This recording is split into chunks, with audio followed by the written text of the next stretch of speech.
जब भी किसी को हमारे हिंदू धर्म पर सवाल उठाना होता है तो एक बात लेके बैठ जाता है, वो है कैस्ट सिस्टम, जाति प्रथा। उसके अलावा उसके पास कोई चीज़ें नहीं होती, बस ये कैस्ट सिस्टम पकड़ के बैठ जाता है।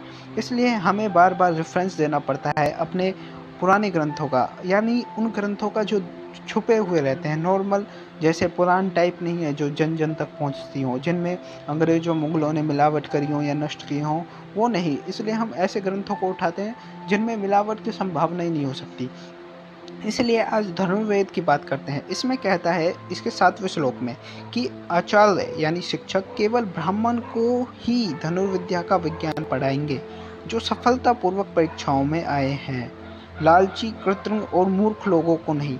इसी से स्पष्ट होता है कि जो सफलतापूर्वक परीक्षाओं में आए हैं उन्हें ब्राह्मण कहा गया है।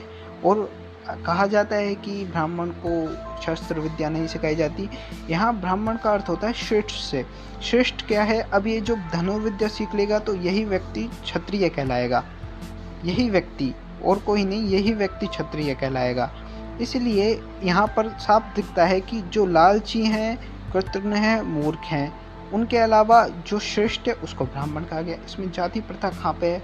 जबकि कहा जाता है, और एक बात बताऊँ मैं आपको कि जो कई पुस्तकों में ये वर्णन मिलता है कि भारत में सभी जातियाँ क्षत्रिय थी, सभी जातियाँ। तो अब यदि वो क्षत्रिय हैं तो यानी उनको धनुर्विद्या का ज्ञान था, तो वो भी कभी ना कभी इस ब्राह्मण वाली फेज से गुजरे होंगे। तो जाति प्रथा की तो यही सारी जड़ें उखड़ जाती हैं कि जाति प्रथा जैसी कुछ चीज़ ही नहीं है। और कई अंग्रेज लेखकों ने ये वर्णन किया है कि जाति प्रथा पहले कुछ थी नहीं। गुरुकुल थे, 18वीं शताब्दी तक भी थे, और उनमें बहुत सारे गुरुकुल थे। 8 लाख, 7 लाख, 8 लाख के पास गुरुकुल थे, और 100% भारत की साक्षरता दर थी, और 24% जीडीपी का हिस्सा भारत बनाता था, जो अंग्रेजों के जाने के बाद 4% ही रह गया।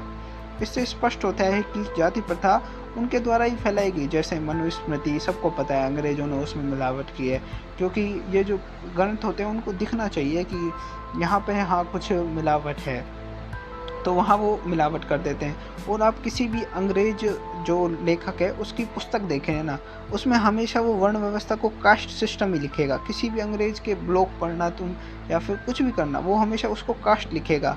वर्ण के लिए या तो उनको अंग्रेजी शब्द नहीं पता कोई, या फिर उनको मतलब ही नहीं पता वर्ण का क्या होता है। तो यहाँ पर ही उनकी नीति स्पष्ट हो जाती है कि उनको मतलब ही नहीं पता, वो कास्ट सिस्टम ही समझते हैं, अपनी तरह नस्ल भेदी समझते हैं सबको, और वहाँ से ये फैलाई गई। यहाँ कुछ जातियाँ अस्पृश्य थी, उनका अलग कारण है, वो युद्ध में हारी हुई जातियाँ, ऐसे कारण हैं उनके।